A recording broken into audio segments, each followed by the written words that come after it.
Louvado seja nosso Senhor Jesus Cristo.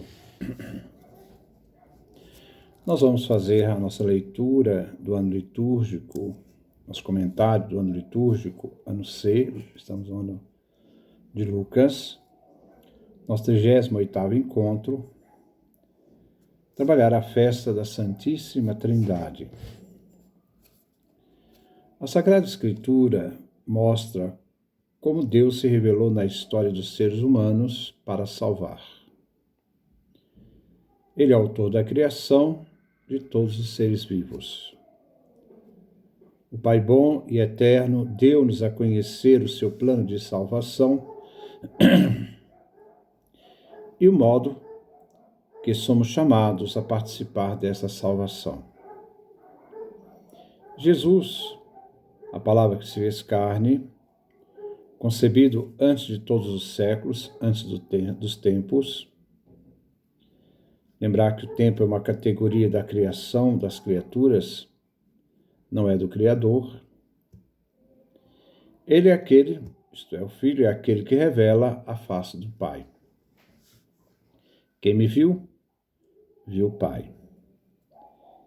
Ele é aquele que João disse no seu Evangelho: ninguém jamais viu a Deus. O Filho unigênito, isto é, o Filho desse Deus, que está voltado ao seio do Pai, é que nos deu a conhecê-lo. Jesus é aquele que diz: eu e o Pai somos uma realidade só, uma coisa só. É Jesus aquele que promete o Espírito Santo no Evangelho de João, enviando-nos o Espírito da Verdade para recordar o seu ensino, guiar os discípulos à verdade plena, dando-lhes a conhecer muitas coisas. Por isso, o Pai de Jesus Cristo, o Deus dos nossos pais, é o Pai desse Filho unigênito, Jesus, que foi concebido, gerado, nascido no seio da Virgem Mãe, na humanidade perfeita. Deus age na história a favor das pessoas, dos seres humanos.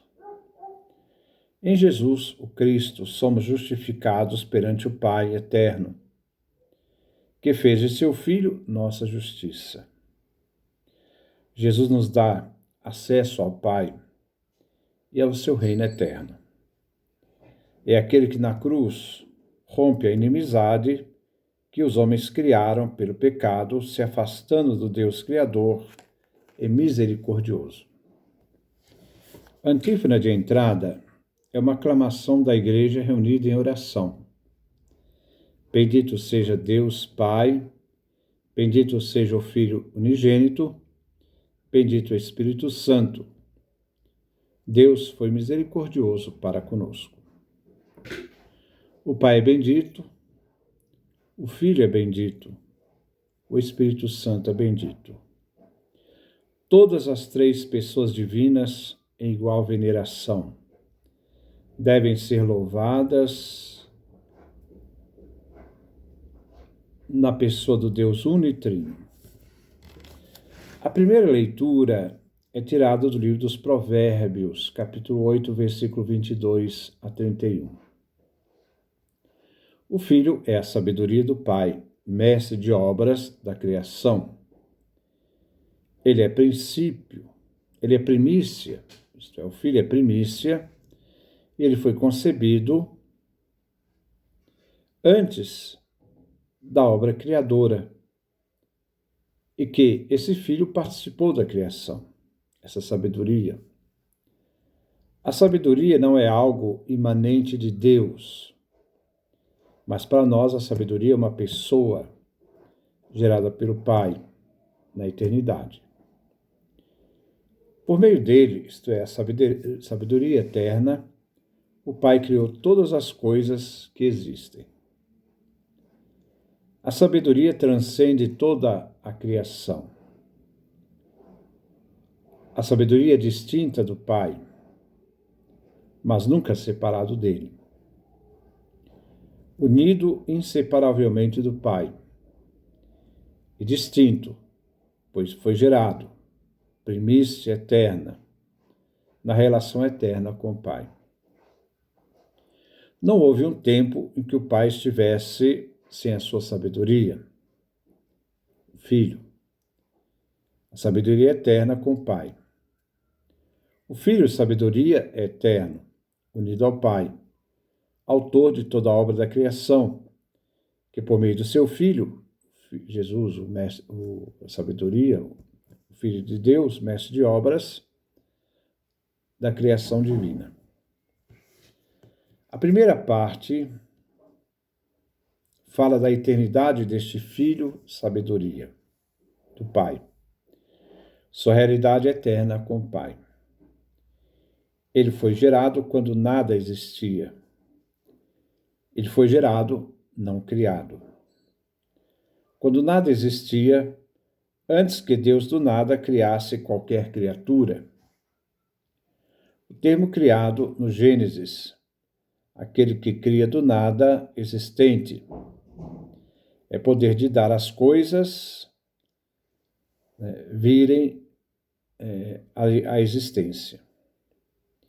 Antes de qualquer coisa criada, a sabedoria, isto é, o Filho, foi gerado por Deus o Pai. Geração eterna. Sem o tempo, porque tempo é uma categoria das coisas criadas, não do Criador. Antes da criação dos céus, aqui tem 2 céus. Lembra a criação do Gênesis? No Gênesis, a palavra céus está no dual, são 2 céus. A criação é vista como uma grande obra de um arquiteto, um engenheiro, que o Pai realizou por meio do seu Filho, o mestre de obras, que coloca em ação o projeto criador do Pai divino. A segunda parte expõe a obra criada pela sabedoria, isto é, por meio do Filho. O Filho, sabedoria, é o Filho que brincava na presença do Pai todo dia. Ele era o encanto do Pai divino. E quando criava com liberdade, agia de forma livre, que como criança, que brinca fazendo, né? Como, por exemplo, castelos na praia, agindo na terra, diante dos seres humanos, se alegrava com a presença da humanidade, os filhos dos homens. O salmo proposto é o Salmo 8º. Esse salmo é do pós-exílio da Babilônia. É um salmo de louvor para despertar o amor dos homens para com Deus, cuja presença na criação é adorada na terra e no céu, reconhecida em seu amor divindade pelas almas mais inocentes, os pequenos, crianças. Deus vem apresentado como autor da criação. É o dedo do artista divino, que é Deus. A obra da criação foi destinada aos seres humanos, criados por Deus, um pouco menor que um ser divino abaixo de Deus, curando este ser humano em glória e honra, para que dominasse sobre tudo que Deus criou e submetesse tudo, aos seres humanos. Porque os seres humanos eram beneficiários da criação. As almas inocentes reconhecem seu Criador, tanto na contemplação das belezas do mundo criado, como na dignidade das pessoas a quem ele, Deus, confiou a criação. A segunda leitura foi tirada da carta de São Paulo aos Romanos, capítulo 5, do versículo de 1 a 5. Essa carta escreve à comunidade de Roma, isto é, essa carta Paulo escreve à comunidade de Roma pelos anos 60. Paulo fala da nossa justificação, que o Pai nos deu por meio de Jesus, nossa justiça, porque foi ele que nos justificou junto do Pai. A salvação é dom do Pai. Essa salvação não foi obtida pelas obras da lei, mas pela fé em Jesus Cristo, graças à presença do Espírito Santo em nós. Deus age salvando, e o Filho nos salva redimindo, derramando seu sangue na cruz. Tudo vem do Pai, pelo Filho, no Espírito Santo. A graça do Pai recebemos por mediação do seu Filho Jesus, o Cristo. É Jesus aquele que nos justifica diante do Pai. Ele se fez nossa justiça quando assumiu nossa culpa e nos livrou do pecado. E venceu a pena do pecado, a morte. Assumindo nossa culpa, assumindo nossos pecados e pregando-os na cruz, ele nos justificou pela graça e não pelas obras da lei, que não podem justificar nem dar a vida. No batismo, pela fé, participamos dessa graça. E reconciliados com o Pai, por meio de Jesus, estamos em paz com Deus. Pois aquilo que nos separava do Pai foi rompido pela morte de Jesus, o Filho. Este Jesus é o único mediador pela graça que o Pai nos deu, pois só Ele e nenhum outro, que por nós morreu e ressuscitou. A mediação de Jesus é feita, realizada na cruz e na sua ressurreição. Lá está a nossa justificação. É por Jesus que tivemos acesso à fé, a esta graça da cruz e ressurreição. É esta a nossa glória. E na vivência dessa nossa glória pela fé, estamos na expectativa da glória de Deus, fomentados pela esperança. Mas a nossa tribulação não é razão de derrotismo e tristeza. Nela somos provados na firmeza da fé. Ao resistir e aceitarmos os desafios das tribulações, alcançamos a constância da fé, que nos faz ser levados a uma virtude provada, que passou pela provação e venceu. E assim, essa virtude nos lança na esperança ativa, não uma esperança passiva. A nossa esperança é real em Cristo e ela não decepciona. Diferente daquelas esperanças passivas que partem dos nossos projetos e não da graça divina. Essa esperança parte da certeza de fé que nesta ação divina o amor de Deus foi derramado em nossas vidas, nossos corações, por ação do Espírito Santo, dom de Deus. O Espírito Santo nos foi dado no dia da ressurreição. Recebei o Espírito Santo, como também o recebemos no batismo. Nosso Evangelho foi tirado de São João, capítulo 16, versículo 12 a 15. Podemos retomar as referências da pessoa do Espírito Santo, que é Deus, e com o Pai e o Filho, vem adorado e glorificado. Ele é o Senhor que dá a vida. Vamos ver algumas leituras tiradas do Evangelho de João. A primeira leitura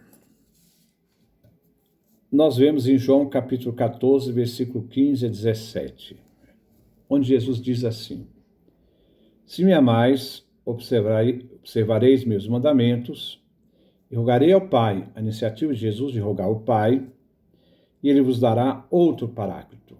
Então, a súplica que Jesus faz ao Pai, e o Pai vai enviar um outro advogado, um outro paráclito.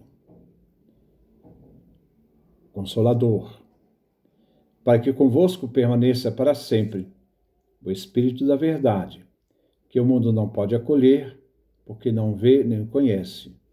Vós o conheceis, porque permanece convosco. A origem desse Espírito vem do Pai. Mais tarde, a Igreja, em reflexão, inclusive de Agostinho, do Pai, o Espírito Santo procede do Pai e do Filho. Mas aqui, a referência, o Filho roga ao Pai e o Pai envia o Espírito Santo. O Espírito Santo vem do Pai. Como o Pai enviou seu Filho, é o Pai que envia o Espírito Santo. Mas também, nós vamos ver João no capítulo 14, 26. Mas o Paráclito, o advogado, o Espírito Santo, que o Pai enviará em meu nome, há uma comunhão entre Pai e Filho, e a missão do Espírito Santo está ligada ao Pai e o Filho. O Pai vai enviar o Espírito Santo em nome do seu Filho. Vos ensinará tudo e você recordará tudo o que vos disse. Nós temos mais adiante, no capítulo 15, do versículo 26, quando Jesus diz assim: quando vier o Paráclito, que vos enviarei de junto do Pai. Então, presta atenção. Quando vier o Paráclito, que vos enviarei junto do Pai. Isto é, o Filho e o Pai vai enviar este Espírito, né, que estava junto do Pai. Então, é Jesus quem vai enviar esse Espírito Santo que está junto do Pai, né? O Espírito da verdade que vem do Pai. O Pai é a origem desse Espírito, dará testemunho de mim.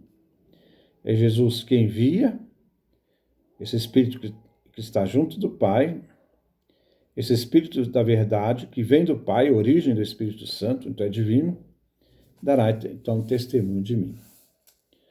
Também nós podemos olhar mais adiante, quando Jesus, né, vai nos dizer lá no capítulo 16, do versículo 7 a 15. No entanto, eu vos digo a verdade. É de vosso interesse que eu parta, pois se não for, Paráclito, advogado, não virá a vós, mas se for, enviá-los-ei a vós. E quando ele vier, estabelecerá a culpabilidade do mundo a respeito do pecado, é a ação do Espírito Santo, da justiça e do julgamento. Do pecado, porque não creram em mim, a rejeição. Da justiça, porque vou para o Pai, sou origem divina, e não mais me vereis. Do julgamento, porque o príncipe deste mundo está julgado. Quando vier o Espírito da verdade, ele vos guiará na plena verdade, pois não falará de si mesmo, mas dirá do que tiver ouvido. O Espírito Santo participa dessa realidade da vontade divina, e essa unidade da salvação, né? O Espírito Santo não age independente, mas age sempre na unidade de ação. E vos anunciará as coisas futuras. O Espírito me glorificará, porque vai receber do que é meu, daquilo que é de Jesus, e vai anunciar daquilo que é de Jesus. Tudo que o Pai tem é meu. Nada o Pai tem que não seja do Filho. Pois se vos disse, o Espírito receberá do que é meu e vos anunciará. Nós também podemos encontrar no capítulo 19, né, do versículo 30, quando fala da morte de Jesus. Inclinando a cabeça, Jesus entregou o Espírito. Então, para São João, o Espírito é um dom da cruz, é entregue na cruz. Mais adiante, vamos no capítulo 20, 21, 23. Quando Jesus, então, diz assim, né, como o Pai me enviou, também eu vos envio. Dizendo isso, soprou sobre eles. Esse verso soprar é o mesmo do Gênesis. Quando Deus sopra no primeiro homem, ele dá o hálito de vida, se torna um ser vivente. Ele disse: recebei o Espírito Santo. É Jesus quem dá o Espírito Santo aos apóstolos. Aqueles a quem perdoados os pecados, serão perdoados. Aqueles aos quais se tiverdes, serão retidos. Então, nós vemos essa realidade da divindade do Espírito Santo, cuja origem divina vem do Pai, né, através do Filho.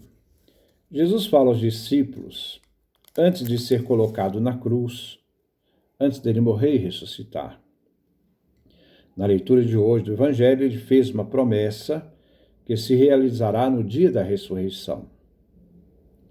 A frase temporal, quando vier o Espírito de verdade, esse Espírito da verdade que vai ser dado na ressurreição, quando Jesus vai soprar sobre eles, entregar-lhes o Espírito Santo. O Espírito Santo é a terceira pessoa divina, é Deus. Só Deus pode dar Deus. Receber o Espírito Santo. O Espírito Santo é dado no dia da ressurreição, tendo em vista a missão. Como o Pai me enviou, eu também vos envio. O Espírito é um pedagogo para nos conduzir à plena verdade. A ação do Espírito não é separada e independente de Jesus, mas unida inseparavelmente de Jesus e também do Pai. Ele não falará por si mesmo, mas dirá tudo o que tiver ouvido. E tem a função de revelador das coisas futuras, mas sempre em virtude da unidade com Jesus e da sua mensagem. Assim, o Espírito, em sua missão na história, que caminha com os discípulos, vai receber tudo, sem exceção, daquilo que é Jesus, e daquilo que é de Jesus, o Espírito vai anunciar. Como tudo que o Pai possui é do Filho, o Espírito recebe tudo do Filho. Existe uma unidade e comunhão na Trindade Santa. Jesus é o revelador da Trindade em seu anúncio e que nos faz entender Deus como uno e trino. Ora, diante disto, sabemos que no único Deus se manifesta três pessoas distintas que não se confundem nem se misturam. A antífona de comunhão vem tirada da carta de São Paulo aos Gálatas, capítulo 4, versículo 6. Porque somos filhos de Deus, é uma realidade de fato, o Pai nos enviou aos nossos corações o Espírito de seu Filho, que clama em nós, Abá, ó Pai. Então que Deus nos dê a sua graça, a sua bênção, essa Eucaristia nos faça crescer no amor a Cristo, deixarmos sermos instrumentos da ação do Espírito Santo na história e mantermos essa unidade com o Pai Divino que nos deu o nosso Salvador e possamos testemunhá-lo na história, na nossa vida. Então que Deus nos dê a sua graça, a sua bênção, a sua face resplandeça sobre nós.